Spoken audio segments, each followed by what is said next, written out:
Robot एक ऐसी movie है जिसने इंडियन फिल्म इंडस्ट्री में साइंस फिक्शन जॉनर को पूरी तरह से बदल दिया था। और जब 2010 में रोबोट फिल्म रिलीज हुई थी तब किसी ने सोचा भी नहीं होगा कि इंडियन सिनेमा में भी इतना एडवांस्ड वीएफएक्स देखने को मिल सकता है। और आज मैं आपको इस मूवी के कुछ क्रेजी फैक्ट्स बताऊंगा। So let's start this video. Number 1, robot movie के स्टार्टिंग में जब चिट्ठी को पहली बार बनाया जाता है और उसे बिना स्किन के चलता हुआ दिखाया जाता है तो एक्चुअली इस सीन में चिट्ठी के इस रोबोट को सीजीआई से नहीं बनाया गया था, बल्कि इसके लिए रोबोट की एक डमी बॉडी बनाई गई थी जिसे कंट्रोल करने के लिए 5 से 6 पपिटियर्स को रखा गया था। क्योंकि इस डमी रोबोट को रियल रोबोट जैसा दिखाने के लिए इस डमी के मूवमेंट्स का बहुत प्रिसाइज और नेचुरल होना जरूरी था। एक आदमी ग्रीन कलर की लकड़ियों की हेल्प से चिट्ठी के पैरों को कंट्रोल करता था और 2 लोग ब्लू कलर के कपड़े पहनकर हाथों के मूवमेंट्स को कंट्रोल करते थे और एक आदमी रोबोट को पीछे से आगे की तरफ चलने में मदद करता था। एंड फिल्म के बाकी डमी रोबोट्स जैसे डॉक्टर बोरा द्वारा बनाए गए ब्लैक रोबोट्स के मूवमेंट्स को भी यही 6 पपिटियर्स कंट्रोल करते थे। इन बिहाइंड द सीन्स में पपिटियर्स ने ग्रीन और ब्लू कपड़ों का यूज इसलिए किया था ताकि एडिटिंग के समय इन लोगों को आसानी से सीन से हटाया जा सके। एंड जिन सीन्स में ये रोबोट बोलते हुए नजर आता है तो इसके लिए रिमोट कंट्रोल का इस्तेमाल किया गया था। और इस सीन में जब चिट्ठी के ऊपर बिजली गिर जाती है जिस वजह से उसकी पूरी बॉडी जलकर डैमेज हो जाती है, तब डॉक्टर वसीकरण उसे अपनी लैब में ले जाता है। तो इसको रियल दिखाने के लिए रजनीकांत सर की असली बॉडी को इस बॉक्स में बंद किया गया था और इस बॉक्स से केवल उनके सिर और गले को बाहर रखा गया था। बाद में उनके रियल सिर के साथ चिट्ठी की फेक रोबोट बॉडी को अटैच कर दिया गया। नंबर 2, रोबोट मूवी को 2001 में पहले कमल हसन और प्रीति जिंटा के साथ बनाया जाने वाला था, जिसके लिए कमल हसन और प्रीति जिंटा ने फिल्म के पोस्टर्स की खातिर फोटोशूट भी करवाया था। उस टाइम इस फिल्म का नाम रोबो रखा जाने वाला था और 2001 में इस तरह की मूवी को बनाने के बारे में सोचना ही अपने आप में एक बड़ी बात थी। लेकिन उस समय इस मूवी के हाई बजट के चलते इसको बीच में ही बंद कर दिया गया। इस वजह से ये प्रोजेक्ट पूरे 7 सालों तक बंद पड़ा रहा। पर इस दौरान डायरेक्टर एस शंकर ने अपरिचित और शिवाजी द बोस जैसी कल्ट क्लासिक मूवीज को बनाने के बाद 2007 में अपनी रोबो वाली फिल्म को दोबारा शुरू करने का डिसाइड किया। लेकिन इस बार एस शंकर ने मूवी के लिए चिट्ठी के रोल में शाहरुख खान को साइन किया था। यहाँ तक कि रोबोट मूवी को प्रोड्यूस भी खुद शाहरुख खान ही करने वाले थे। पर मूवी को साइन करने के 3 महीने बाद शाहरुख खान ने ये कहते हुए इस फिल्म को बीच में ही छोड़ दिया कि इस मूवी की स्टोरी उनकी उस वक्त की बाकी फिल्मों की तुलना में काफी बोरिंग है। इसके बाद डायरेक्टर एस शंकर ने रोबोट मूवी में चिट्ठी वाले रोल के लिए आमिर खान और अजीत कुमार को भी अप्रोच किया, पर उन दोनों ने भी इसे रिजेक्ट कर दिया। फिर फाइनली सुपरस्टार रजनीकांत सर को इसमें लीड रोल के लिए साइन किया गया। नंबर 3, जब 2010 में रोबोट मूवी को रिलीज किया गया तब लोगों को लगा था कि इस मूवी को बनाने की इंस्पिरेशन हॉलीवुड की टर्मिनेटर मूवी से ली गई है। लेकिन आपको जानकर शॉक लगेगा कि रोबोट मूवी की बेसिक स्टोरी का आइडिया इंडिया की ही एक दूसरी फिल्म से कॉपी किया गया था। तो एक्चुअली रोबोट मूवी की स्टोरी को 2002 की कन्नड़ मूवी हॉलीवुड से कॉपी किया गया था। हॉलीवुड नाम की इस मूवी में उपेंद्र राव ने लीड हीरो का रोल प्ले किया था और उन्होंने ही इस फिल्म को लिखा भी था। हॉलीवुड मूवी में भी हीरो एक रोबोट बनाता है और उस रोबोट को भी अपने ही क्रिएटर की गर्लफ्रेंड से प्यार हो जाता है, बिल्कुल उसी तरह जैसे चिट्ठी को अपने क्रिएटर यानी डॉक्टर वसीकरण की गर्लफ्रेंड सना से प्यार हो जाता है, जिसके बाद चिट्ठी अपने ही क्रिएटर के खिलाफ हो जाता है। और सेम ऐसे ही उपेंद्र राव की हॉलीवुड मूवी में भी रोबोट अपने ही क्रिएटर से लड़ने लगता है। और भी क्रेजी बात तो ये है कि रजनीकांत सर ने रोबोट मूवी में 3 कैरेक्टर्स को प्ले किया है, यानी डॉक्टर वसीकरण, गुड चिट्ठी एंड बैड चिट्ठी। तो कुछ इसी तरह उपेंद्र ने भी अपनी फिल्म में ट्रिपल रोल्स को प्ले किया था, जिनमें से एक तो डॉक्टर वसीकरण की तरह साइंटिस्ट होता है एंड बाकी 2 अच्छे और बुरे रोबोट्स होते हैं, बिल्कुल चिट्ठी के गुड एंड बैड रोबोट वाले वर्जन्स की तरह। नंबर 4, आप में से बहुत कम लोगों को ही पता होगा कि रोबोट मूवी के असिस्टेंट डायरेक्टर और कोई नहीं बल्कि एटली कुमार थे, जो कि थेरी, जवान, बिगिल और मेरसल जैसी मूवीज डायरेक्ट कर चुके हैं। नंबर 5, चिट्ठी का विलन वर्जन रजनीकांत सर की एक्टिंग से तो आइकॉनिक बना ही था, पर इसके यूनिक लुक ने भी इस कैरेक्टर को काफी पावरफुल बनाया है। आपको चिट्ठी के बालों के बीच की ये सिल्वर लाइन तो याद ही होगी। तो एक्चुअली इस सिल्वर लाइन को याक के बालों से बनाया गया था, जो कि इस कैरेक्टर के डेंजरस और एग्रेसिव लुक को हाईलाइट करता है। एंड चिट्ठी के बाकी के बालों के लिए भी विग का यूज किया गया था। इस कैरेक्टर को और भी ज्यादा स्टाइलिश दिखाने के लिए इसे लेदर जैकेट पहनाया गया था। साथ ही चिट्ठी के विलन वर्जन के लिए रजनीकांत सर की आंखों में ब्राउन कलर के लेंसेस लगाए गए थे। तो वहीं जब चिट्ठी गुड रोबोट था तब उसके लिए नॉर्मल हेयर स्टाइल के साथ ग्रीन आई कॉन्टैक्ट लेंसेस का यूज किया गया था, क्योंकि ग्रीन आईज और नॉर्मल हेयर स्टाइल जैसी स्मॉल डिटेल्स गुड वर्जन को एक फ्रेंडली रोबोट की तरह दिखाती है। नंबर 6, आपको रोबोट मूवी का ये फेमस सीन तो याद ही होगा।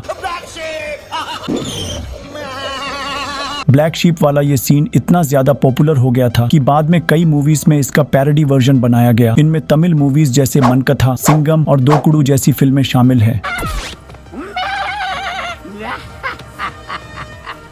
नंबर 7, रोबोट मूवी के कुछ हाई एनर्जी सीन्स को अमेरिकन म्यूजिक ग्रुप ब्लैक आइड पीस के एक म्यूजिक वीडियो एक्शन में यूज किया गया था। ये एक रेयर मूवमेंट था जब एक इंडियन फिल्म के विजुअल्स को हॉलीवुड के म्यूजिक वीडियो में यूज किया गया हो, जो रोबोट मूवी के ग्लोबल इम्पैक्ट को शो करता है। नंबर 8, भले ही शाहरुख खान ने 2007 में चिट्ठी का रोल प्ले करने से मना कर दिया हो, लेकिन 2011 में आई उनकी मूवी रावण के लिए जब शाहरुख खान ने सुपरस्टार रजनीकांत से एक कैमियो की रिक्वेस्ट करी, तब रजनीकांत सर हमें रावण मूवी में एस चिट्ठी दिखाई दिए थे और ये सीन आज भी रावण फिल्म के सबसे बेस्ट सीन्स में गिना जाता है। नंबर 9, रोबोट फिल्म के इस सीन को आपने शायद ही नोटिस किया होगा, तो ये बड़ा वाला रोबोट एक पोज देता है जो कि सुपरस्टार रजनीकांत का लेजेंडरी पोज है और इस बड़े से रोबोट का मोशन कैप्चर खुद रजनीकांत सर ने किया था, जिसके लिए उन्हें एक सूट पहनाया गया था और इस सूट के जरिए उनकी बॉडी के हर एक मूवमेंट को कैप्चर करके इस बड़े रोबोट को रजनीकांत के स्टाइल जैसा पोज दिया गया। आप इस बिहाइंड द सीन में उनको अपनी बॉडी का मोशन कैप्चर देते हुए देख सकते हैं। नंबर 10, आपको सुनकर हैरानी होगी कि रोबोट मूवी में जब ये छोटे छोटे चिट्ठी रोबोट्स जुड़कर एक जाइंट रोबोट का शेप ले लेते हैं, तो इसी सीन से इंस्पायर्ड होकर सेम ऐसा ही एक सीन पहले मार्वल की एज ऑफ अल्ट्रॉन फिल्म में भी होने वाला था, जहां बहुत सारे अल्ट्रॉन बोट्स मिलकर एक मेगा रोबोट बन जाते। दरअसल डायरेक्टर रूसो ब्रदर्स जो एज ऑफ अल्ट्रॉन के साथ Captain America Civil War, Avengers Infinity War and Avengers Endgame जैसी मार्वल की बड़ी बड़ी मूवीज को डायरेक्ट कर चुके हैं, उन्होंने जब रोबोट मूवी को देखा तब वो इस जाइंट रोबोट वाले सीन से काफी ज्यादा इंप्रेस हो गए। इसलिए रूसो ब्रदर्स इससे इंस्पिरेशन लेकर ऐसा ही एक scene Age of Ultron movie में भी रखने वाले थे, लेकिन अनफॉर्चुनेटली ये आइडिया मूवी के फाइनल कट में नहीं आ पाया। इस बात का खुलासा खुद रूसो ब्रदर्स ने अपने एक इंटरव्यू में किया है। नंबर 11, जब चिट्टी आर्मी के सारे टेस्ट में फेल हो जाता है, तब इस आर्मी वाले सीक्वेंस के बाद डॉक्टर वसीकरण चिट्टी से गुस्सा हो जाते हैं और चिट्टी के हाथ पैर को कुल्हाड़ी से तोड़ने लगते हैं और उसके फेस पर एसिड डाल देते हैं, जिससे उसकी पूरी फेस स्किन जल जाती है। तो इस सीन में चिट्टी का जला हुआ चेहरा दिखाने के लिए रजनी सर के चेहरे पर रोबोटिक मास्क लगाकर प्रोस्थेटिक और मेकअप की मदद से इस तरह का बर्निंग फेस बनाया गया था और इस सीन को शूट करते समय उनके चेहरे पर केवल पानी डाला गया था। नंबर 12, नॉवलिस्ट अरूर थामीजनादन ने इस फिल्म के डायरेक्टर और प्रोड्यूसर पर यह आरोप लगाया था कि रोबोट मूवी की स्टोरी को उनकी नोवेल जुगीबा से कॉपी किया गया है। इसलिए नॉवलिस्ट अरूर थामीजनादन ने प्रोड्यूसर कलानिधि मारन पर कोर्ट केस कर दिया और उनकी स्टोरी को बिना परमिशन के यूज करने के लिए उन्होंने मेकर्स से कंपनसेशन के तौर पर पूरे 1 करोड़ रुपए मांगे, पर प्रोड्यूसर ने कोर्ट में इन सब एलिगेशंस को झूठा बताया और जून 2011 में प्रोड्यूसर की बात मानते हुए कोर्ट ने इस केस को खारिज कर दिया। नंबर 13, मूवी के इस सीन में जब चिट्ठी और डॉक्टर वसीकरण नाई की शॉप पर बाल कटवाने जाते हैं, तब यहाँ कमल हसन के नाम का जिक्र किया जाता है। कमल हसन का नंबर 24334114। तो ये डायलॉग कमल हसन के लिए एक ट्रिब्यूट था, क्योंकि पहले वो ही इस मूवी के लीड हीरो होने वाले थे। नंबर 14, इस फिल्म के मेन विलन डॉक्टर बोरा के लिए सबसे पहले अमिताभ बच्चन, सत्यराज और अर्जुन सर्जा को अप्रोच किया गया था, लेकिन उन तीनों ने इस कैरेक्टर को प्ले करने से मना कर दिया। तब इस रोल में डैनी डेंगजोपा को कास्ट किया गया। नंबर 15, रोबोट मूवी अब तक सुपरस्टार रजनीकांत के करियर की आखिरी ऐसी मूवी है जिसमें उन्होंने चिट्टी जैसे एक यंग और यूथफुल कैरेक्टर को प्ले किया था। इसके बाद आई उनकी सभी फिल्मों में उन्होंने अपनी रियल एज के आसपास वाले रोल्स को ही प्ले किया है। हालांकि उन्होंने पेट्टा मूवी में भी थोड़े यंग वाले कैरेक्टर को प्ले किया था, पर वो रोल चिट्ठी जितना यंग नहीं था। और रही बात रोबोट 2.0 वाले चिट्टी की, तो इसमें चिट्ठी का रोल एजलेस टाइप का था, जो ना ही ज्यादा यंग था और ना ही ज्यादा ओल्ड। नंबर 16, एक इंटरव्यू में ऐश्वर्या राय ने बताया था कि उन्हें तमिल लैंग्वेज इतनी अच्छे से नहीं आती थी, इसलिए वो अपने तमिल डायलॉग्स को पहले इंग्लिश में ट्रांसलेट करके उन्हें ढंग से समझती थी, ताकि वो उन डायलॉग्स के मीनिंग को ठीक से समझ पाए। और फिर वो इन तमिल डायलॉग्स को सारी रात बार बार प्रैक्टिस करती थी, ताकि नेक्स्ट डे शूटिंग के वक्त उनकी डायलॉग डिलीवरी एकदम परफेक्ट हो। नंबर 17, इस फिल्म में जब रजनी सर ने चिट्ठी के इविल वर्जन को प्ले किया था, तो ये उनकी 30 साल बाद एक ऐसी मूवी थी जिसमें उन्होंने एक विलन का रोल प्ले किया हो। इससे पहले वो 1981 की नेत्री कान मूवी में विलन के रोल में नजर आए थे। इसके बाद उन्होंने सभी फिल्मों में केवल हीरोज के रोल को ही प्ले किया था। नंबर 18, रोबोट मूवी में चिट्ठी जैसे दिखने वाले बहुत सारे रोबोट्स एक साथ दिखाए गए हैं, तो इन सीन्स में रजनी सर जैसे दिखने वाले रोबोट्स को बनाने के लिए उनके चेहरे का पूरा 3D डिजिटल स्कैन किया गया था। ये स्कैन डूम लाइट स्टेज नाम की एक स्पेशल टेक्नोलॉजी का यूज करके किया गया, जिसमें अलग अलग लाइटिंग कंडीशंस में रजनी सर के फेस को कैप्चर किया गया। इस प्रोसेस का मेन पर्पस ये था कि उनका एग्जैक्ट चेहरा इन बाकी के मल्टीपल रोबोट्स पर लगाया जा सके, ताकि सभी रोबोट्स बिल्कुल रजनीकांत की तरह दिख सके। नंबर 19, आप लोगों को शायद ही पता होगा कि रोबोट में चिट्ठी को मोस्टली सीन्स में चश्मा पहने हुए क्यों दिखाया गया था। तो चिट्ठी को स्टाइलिश या कूल दिखाने के लिए इन सनग्लासेस का यूज नहीं किया गया था, बल्कि इनको यूज करने का मेन पर्पस ये था कि चिट्ठी एक रोबोट था, जिसके लिए उसकी आंखों का एकदम इमोशनलेस होना काफी जरूरी था। पर फिल्म की शूटिंग के समय रजनी सर की आंखों से इमोशंस बहुत ज्यादा एक्सप्रेस हो जाते थे। साथ ही अगर वो चिट्ठी के फेस पर सनग्लासेस का यूज नहीं करते तो मूवी का बजट भी काफी ज्यादा बढ़ जाता, क्योंकि मूवीज में आइस एनिमेशन सबसे हार्ड और डिटेल प्रोसेस होता है, स्पेशली जब रोबोट जैसे कैरेक्टर में इमोशंस को भी दिखाना दीवाना हो और इसी वजह से टर्मिनेटर जैसी हॉलीवुड मूवी में भी रोबोट को चश्मा पहनाया गया था। नंबर 20। अब जब मूवी के बजट की बात चल रही है तो मैं आपको बता दूं कि रोबोट मूवी 2010 तक की सबसे महंगी इंडियन फिल्म थी, जिसका बजट लगभग 132 करोड़ रुपए था। इस फिल्म के लिए रजनीकांत सर ने 45 करोड़ और ऐश्वर्या राय ने 6 करोड़ की फीस ली थी। यहाँ तक कि रोबोट 2010 तक इंडिया की सबसे ज्यादा कमाई करने वाली मूवी भी बन गई थी, जिसने टोटल 256 करोड़ रुपए का बिजनेस किया था। लेकिन इसके 3 साल बाद 2013 में शाहरुख खान की चेन्नई एक्सप्रेस ने 422 करोड़ की कमाई करते हुए रोबोट मूवी के इस रिकॉर्ड को तोड़ दिया। नंबर 21। जब director S Shankar Rajni sir को रोबोट फिल्म की स्क्रिप्ट सुनाने के लिए गए थे, तब उन्होंने रजनीकांत को एक साथ 3 मूवीज की स्क्रिप्ट सुनाई थी, जिनमें रोबोट, शिवाजी द बोस और आई जैसी मूवीज शामिल थी। रजनी सर ने इनमें से Shivaji the Bose and robot movie में काम करने का डिसाइड किया और आई फिल्म को रिजेक्ट कर दिया। बाद में चलकर 2015 में एस शंकर ने इस फिल्म को चियान विक्रम के साथ बनाया था और आई भी एक कल्ट क्लासिक मूवी बन गई। एंड अगर आपको ये वीडियो अच्छा लगा हो तो चैनल को जरूर सब्सक्राइब करना और राइट वाले वीडियो पर क्लिक करके आप ऐसी ही किसी आइकॉनिक मूवी का फैक्ट वीडियो देख सकते हैं।